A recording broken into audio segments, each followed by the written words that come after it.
Despite there being nearly 8 billion people on the planet, we all at some point struggle with the feelings of loneliness and isolation.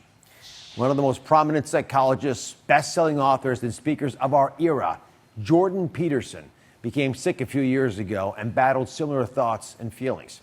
Now, he's someone who has amassed over 4 million subscribers on YouTube with over 145 million views. I mean, everyone's watching this guy, especially young people, which proves that we are all more connected in this human experience than we realize.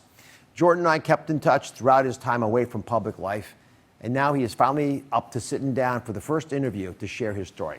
Here's a peek into our conversation where he offers helpful tools that we can all use to reconnect with each other in meaningful ways.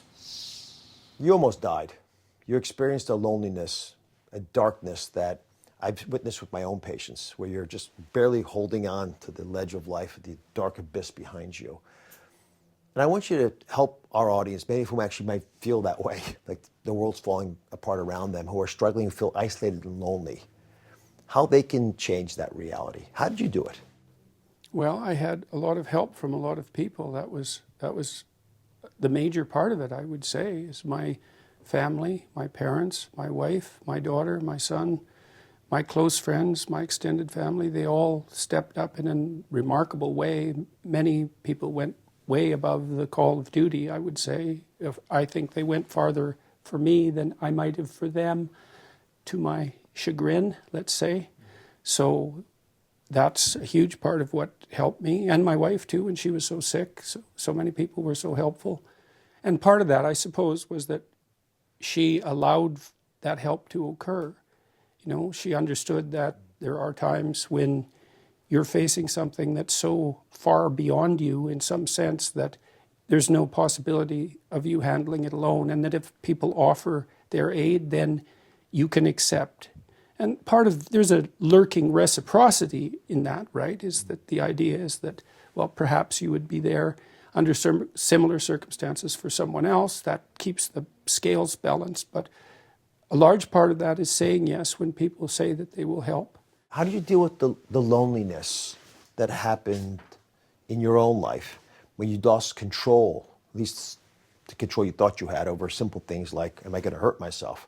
And how does the tools you used to get through this, to get through the loneliness, the anxiety that is epidemic right now in America? Well, I suppose attending very carefully to the relationships that you do have, and trying, if you're lonesome, trying to extend them to. Ben Franklin said, this is something quite wise, if you move to a new neighborhood, one of the most appropriate things to do to begin with is to ask someone nearby for a small favor. Mm-hmm.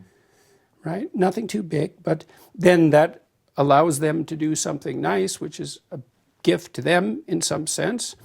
And then, well, you're also now under an obligation to reciprocate, and that can start that process going, right? Because a friendship and a personal relationship, for that matter, an intimate relationship, is a series of exchanges.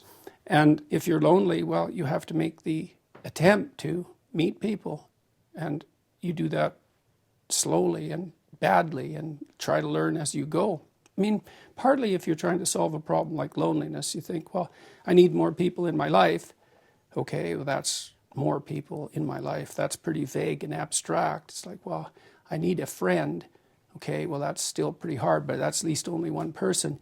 I need to say something nice today to the shopkeeper down the street. Maybe tell them who I am, give them my name, ask them their name. Right? I mean, one of the things that I learned to do, because I moved many times, was when I moved to a new location, is I would pick a few places and then go to them once a week as a routine and get to know the people there. When you move somewhere new, or if you're alienated where you are, that's what you have to do, is you have to put these stakes in the ground and then learn the nature of that territory. And you can do that. People are almost always open to a friendly exchange. And if you don't think that's true, then I would say perhaps your social skills aren't what they could be, and you need to work on that. I mean, as a behavioral psychologist, I used to practice with some of my clients just how to say hello and to introduce themselves. You have no idea how many people don't know how to do that. The one thing I want everyone to take away from this insightful conversation is something that I've even taught my kids when trying to connect with others. You got to put your hand out and smile. Then look the other person in their eyes. Connect. Right? Have a reasonably firm yet friendly handshake. Right? Don't be limp. Right? It's a simple social interaction. It opens the door to the possibility of trust, which is what it's all about. Right? It's so important when stepping out of isolation and connecting with others. So the handshake's back in and start using it. I truly enjoyed sitting down with Jordan Peterson to have such a meaningful discussion. To view this full conversation and lots more Jordan Peterson riveting content, ranging from psychology to the Bible to beauty, all in an effort to help us find meaning and connection in life, please go to droz.com/OzTube. Lots of great stuff there.